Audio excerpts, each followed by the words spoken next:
The call came at 2:11 a.m. I was awake. I had been awake for weeks. The ceiling fan in my rented apartment spun like a lazy lie, cutting the air into thin, useless slices. My phone vibrated once, then again, then again. Her name. I let it ring. On the fourth vibration, I answered. "Why is the company's database offline?" she demanded. No greeting, no pretense. Panic scraped against her voice like metal on bone. "Do you have any idea what you've done?" I stared at the dark window. My reflection looked older than I remembered, calmer, hollowed out in a way that finally made sense. "I moved out," I said. "That's all I did." Silence. Then breathing, fast, uneven. "You handled the architecture," she said. "You designed the redundancies, the backups. You said everything was isolated." I closed my eyes. A month ago, she had stood in our kitchen, tailored suit immaculate, phone pressed to her ear, eyes sharp with someone else's urgency.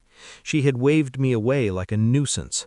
"If you're so smart," she'd yelled, not bothering to mute the call, "then pay your own bills."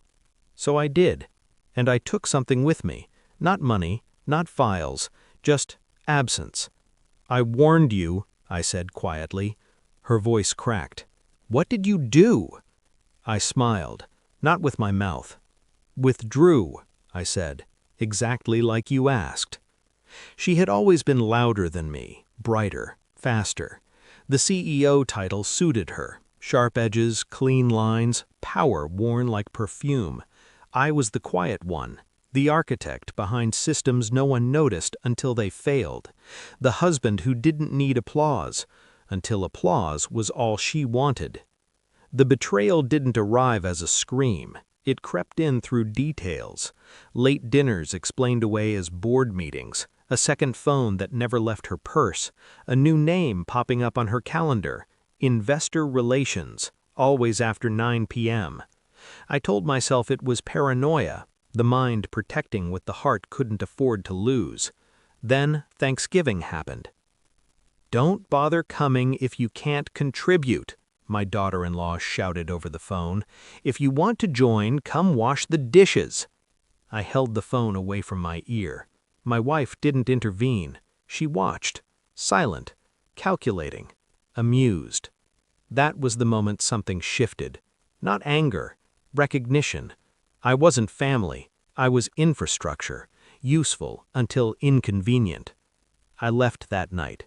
One bag, no arguments, no threats. She didn't follow me. She didn't have to. She thought she owned everything. I didn't confront her. I audited. Old habits die precise deaths. I replayed conversations, cross-checked dates, compared login times to the hours she claimed to be asleep beside me. I noticed how often investor relations synced with system access windows only I was supposed to know. She hadn't cheated on me with a man. She'd cheated on me with my work. I watched from a distance as she replaced me. Junior engineers, outsourced consultants, loud optimism wrapped around shallow understanding. She smiled in interviews, talked about vision. She never talked about foundations. I waited.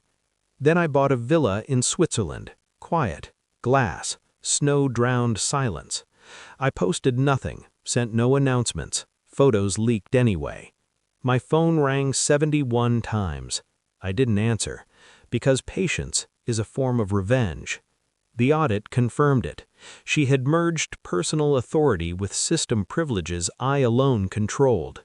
She'd overridden safeguards I warned her never to touch. She didn't understand why they existed. She thought I was exaggerating. I sent one email. No accusations, no threats, just a resignation time-stamped to the minute I moved out, and a line she never read carefully enough. All proprietary systems revert to manual authentication upon creator withdrawal. The database didn't crash. It locked itself. When she showed up at my door weeks later, eyes red, voice shaking, I handed her a printed schematic. Old school, ink on paper. She skimmed it. Then she understood. You knew, she whispered. I nodded. I built it, I said. I maintained it. I protected it. She reached for me, stopped herself. They're threatening lawsuits, she said. The board, the investors, they think I know what they think. What do you want? Her voice broke. Money? Credit? I stepped back.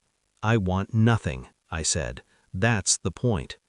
She collapsed into the chair like gravity had finally remembered her. I showed her the photos next.